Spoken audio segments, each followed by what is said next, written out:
ഇവിടെ ഒരു കമന്റ് വന്നിരിക്കുന്നത് നിങ്ങൾ ശ്രദ്ധിച്ചോ? എങ്ങനെയാണ് സ്റ്റാമിന കൂട്ടുക എന്നുള്ളതാണ് ഈ ഒരു കമന്റിൽ വന്നിരിക്കുന്നത്. സ്വിമ്മിംഗ് പഠിച്ചു കഴിഞ്ഞാൽ ഒട്ടനവധി ആൾക്കാർക്ക് ആവശ്യമുള്ള ഒരു സംഭവമാണ് എങ്ങനെ സ്റ്റാമിന ബൂസ്റ്റ് ചെയ്യണം എന്നുള്ളത്.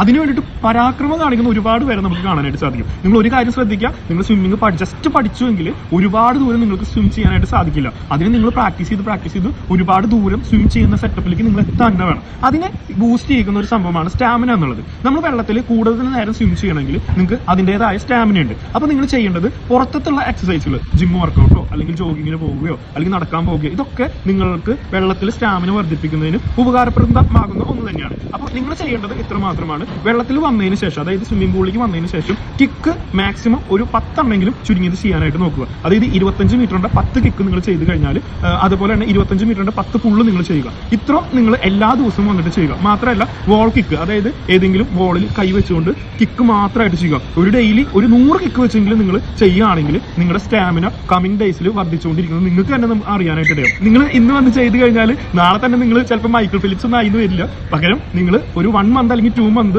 ക്ഷമയോടെ ഈ പറഞ്ഞ സംഭവങ്ങൾ, കിക്കും പുള്ളും വോൾ കിക്കും, ഇത് മൂന്നും അത്യാവശ്യം നന്നായിട്ട് ചെയ്ത് കഴിഞ്ഞാൽ നിങ്ങളുടെ സ്റ്റാമിന ബൂസ്റ്റ് ആവുന്നത് നിങ്ങൾക്ക് തന്നെ മനസ്സിലാക്കാനായിട്ട് സാധിക്കും. അപ്പോൾ വീഡിയോ ഇഷ്ടമായെങ്കിൽ ജസ്റ്റ് ഒന്ന് ലൈക്ക് ചെയ്യാനും, ഇൻസ്റ്റാഗ്രാമിലാണ് കാണുന്നതെങ്കിൽ ഫോളോ ചെയ്യാനും, യൂട്യൂബിലാണ് കാണുന്നതെങ്കിൽ സബ്സ്ക്രൈബ് ചെയ്യാനായിട്ട് മറക്കരുത് കേട്ടോ.